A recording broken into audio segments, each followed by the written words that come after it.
Hi there, so there's been a couple of changes in the studio since the last video where I was looking at this piece of reclaimed tent canvas and putting it onto this board. And if you haven't seen that one, I'll put a link up here that you can click on and you can watch that one if you want to, where I was just looking at this piece of canvas and thinking about what I'm going to do with it, how I'm going to get it to a state where I can actually work on it. So I've been looking at that and thinking about it, and I've decided to do something slightly different, and I'll get to that in a minute. But in the meantime, I was watching that video back when I was editing, and I thought, my goodness, the studio looks like a right mess. It just looked really kind of grotty, and this wall was just looking really disgusting, so I thought I'd brighten it up a little bit. So I've done some, just slapped some paint on actually, and I've put these boards on here, and there's a reason for that as well, to get a flatter surface away from the brick wall, and I'll talk about that in a minute. But as you could probably see, there's also this big canvas here, this big painting here that I've got sitting on the wall.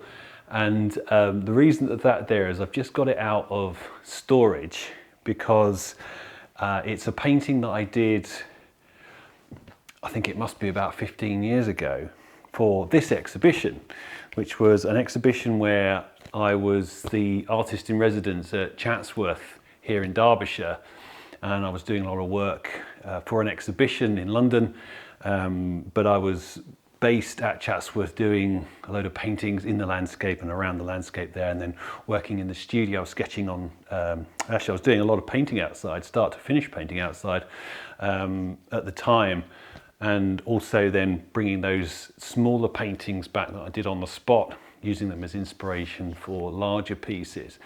And this painting has been kind of all over the place. It's been in various exhibitions over the years, but it's been in storage for a little while, and I wanted to get it out and have a look at it, see what sort of state it's in, maybe do a bit of work on it to see if I can tidy it up a little bit, because it's got a little bit scruffy.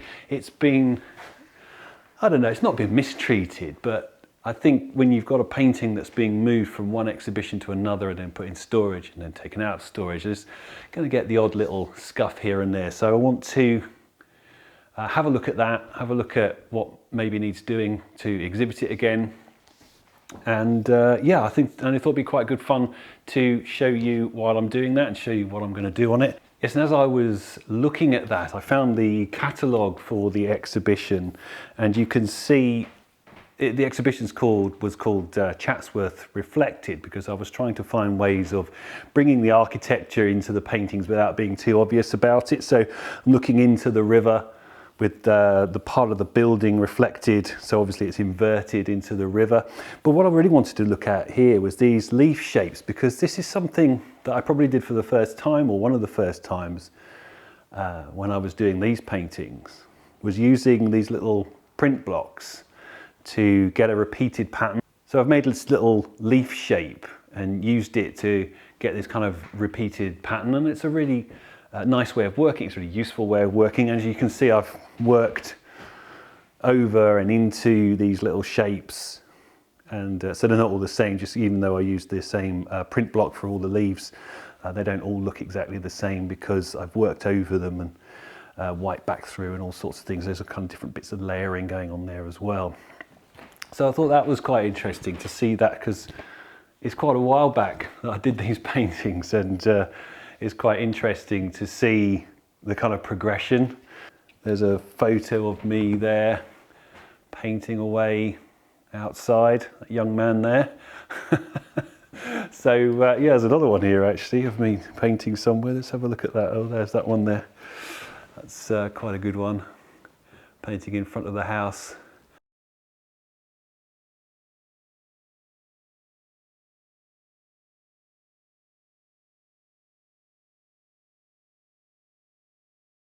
So yeah, I wanted to have a look at this painting just to see what needs doing. There's a few little scuffs. It's mostly around the edges, to be honest. There's a few little scuffs here and there that I want to tidy up, and I'll re-varnish it, and I think the whole thing will just freshen up a bit. But the painting itself is actually of the river. There's no house in this one. It was the weir down on the Derwent, So it was this side here, the water's quite flat but deep and dark, and I wanted to get the idea of that. And it was very very wet around this time, and there was actually some storms, and I went down to the river one day after these storms, and the water was just barreling over this weir, making the most incredible noise.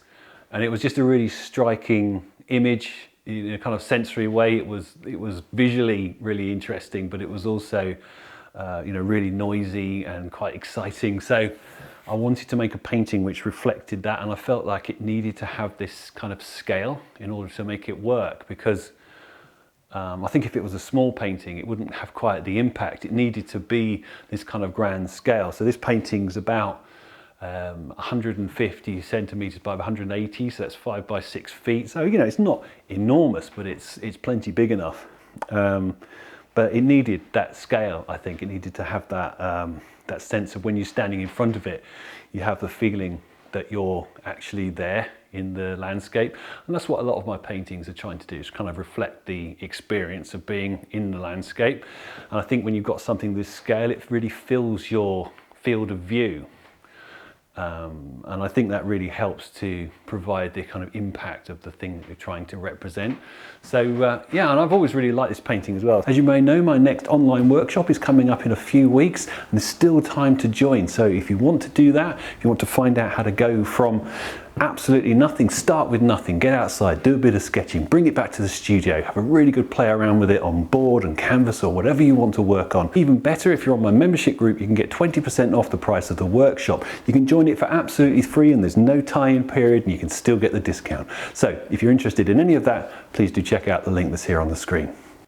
So there's the odd little bit of leaf printing here, and actually up here across the top, I used the leaves as a stencil. So I seem to remember that I got like a branch. I'd taken like half a branch of these off a tree, or it was lying around, I can't really remember. And but I used it as a stencil, so I kind of put it on the painting like this, and then put a roller over it or painted over it, so that it was actually this negative shape that came through. And probably the same again here. I think it's a mixture of stencil, and looking at it closely, I think I might have actually stuck these leaves on. It looks like they're actually the leaves themselves that I've stuck to the painting. So I kind of used them as a stencil, but also after I'd used it as a stencil, I stuck them on. So there's quite a lot going on this painting. There's a lot of layering of the paint, building up the texture of the surface, drawing into it. There's some kind of oil pastel or oil stick or something, and I've scratched into it here. I've gone back through the paint. So there's a lot happening, and as you can see, it's a very limited palette, and I know I like to use a limited palette anyway. This is really limited. We're talking mostly kind of green, black and white. So building up those really simple colors, and then a few little accents of color here and there, this kind of blue pastel, but there's not very much else going on, so it's quite stark. But that was the whole point of it, really, to be that dramatic. I wanted it to be, it was like that. It was very dark and powerful and dramatic, and that's what I was trying to get across in the painting. So I was using that kind of almost monochromatic palette to get that across. So probably in the next video, I'll have a go at doing some retouching on this painting and revarnishing it. I'm actually waiting for some new oil painting medium and varnish to turn up, and unfortunately it hasn't turned up yet, so I can't do it today. But when that comes, I will show you what I do to the painting to give it a kind of refresh. The other thing I was going to look at as well, as I was just saying at the beginning of the video about this piece of old canvas, this reclaimed piece of canvas that I've attached to this board. I've had a bit of a rethink about it, and I like the uneven shape, this kind of irregular shape, and I don't think that I want to have it attached to this board while I'm painting on it. So that is really the main reason that I've put these boards on the wall here, because what I want to do is take the canvas back off this board here and mount it straight onto this fresh bit of wall that I've put here, these boards that I've attached to the wall, and kind of treat that as the wall. Because it's brickwork behind here, if I was to try and mount this canvas directly to that wall and then paint on it, I'm just going to get this like a brick pattern coming through the whole time, and that's not really what I want at all. Yeah, I had a bit of a rethink about that, but this is all very experimental, so I'm just trying out different things and different ideas, so we'll have to see how that goes. I think that will probably work quite well though if I put it directly on the wall. Okay, I hope you enjoyed watching that. I know I didn't do any painting or any work on this in this video, but it's all coming up, it's all going on. I want to get these things moving. I've got these kind of projects I want to push on with. I think the first thing to do will get this sorted out, and then I can move that out of the way, get my canvas up on the wall, my reclaimed canvas, and start working on that. If you're enjoying watching my videos, please do subscribe to the channel. It helps me out a lot. Okay, I'll see you soon.